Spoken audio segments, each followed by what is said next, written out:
How did you get your job on TRL? I was a DJ in Boston at a radio station, and I had heard that MTV was looking for a VJ, and I was fresh off the heels of a terrible television audition, so I said, no way, I don't want to do it.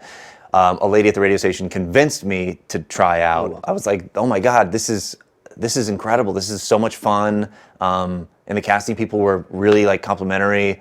And so I was like, I think I got this. It was my second audition, so I didn't really understand like that, you know, when you audition, people can like lie to you and say, great job, and then next, you know what I mean? Well, I emailed the casting director every single week, sometimes twice a week to check in. I was literally sleeping on an air mattress in Boston, and then a month later, I'm, you know, on the set of TRL auditioning. It was crazy. I was up against Dee Snider's son, Dee Snider from Twisted Sister, and so when I heard it was me and him, I was like, oh, I'm gonna get this. How did they tell you?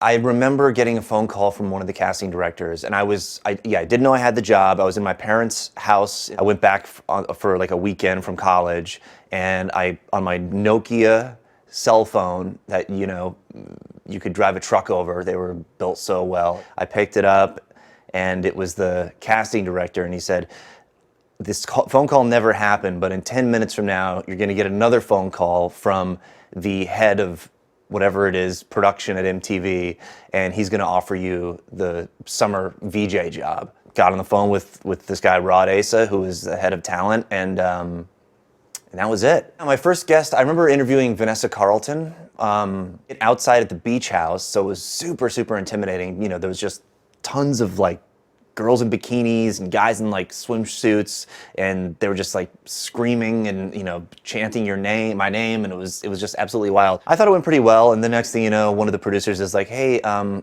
you on AOL Instant Messenger? Vanessa Carlton wants your AIM screen name. And so I said, yeah, and so I would like chat with Vanessa Carlton over like AOL Instant Messenger, and I thought that was like the coolest thing, you know, like celebrities already wanna, you know, talk to me.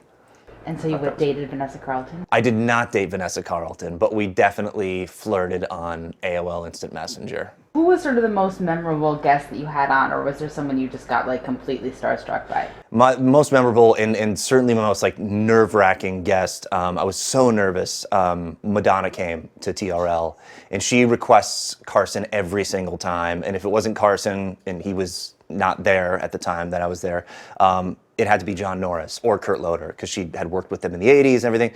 And so they said, they're not here either. It's this new guy, Damien, and she kind of, you know, was like very against it. And they had to sort of like convince her to let me interview her. Otherwise, it's like, there's no one that is going to interview you. I'm backstage. She comes back with like, you know, her 10-person entourage.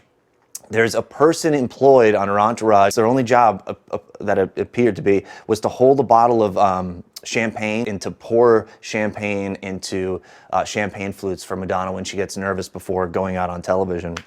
And so I went up to her and I just broke the ice, and I'm like, hi, I'm Damien. You know, it's an honor to get to do this. I said, I'm really, really nervous. I just have to let you know off the bat. She goes, I'm really nervous too. I get so nervous for these things, and that's why the champagne. She goes, do you want a glass of champagne? And I go, from like your champagne person? She goes, yeah. And I go, okay, yeah, sure. And so I was backstage and I drank a glass of champagne with Madonna before I went out. But on air, while I was interviewing her, you know, we had like a mic in one hand and then like questions in the other, you know, little cue cards. And I remember my arm was shaking so much on air that I put my hand underneath my armpit to make it stop shaking, because I was so nervous. But it was, yeah, super, super memorable.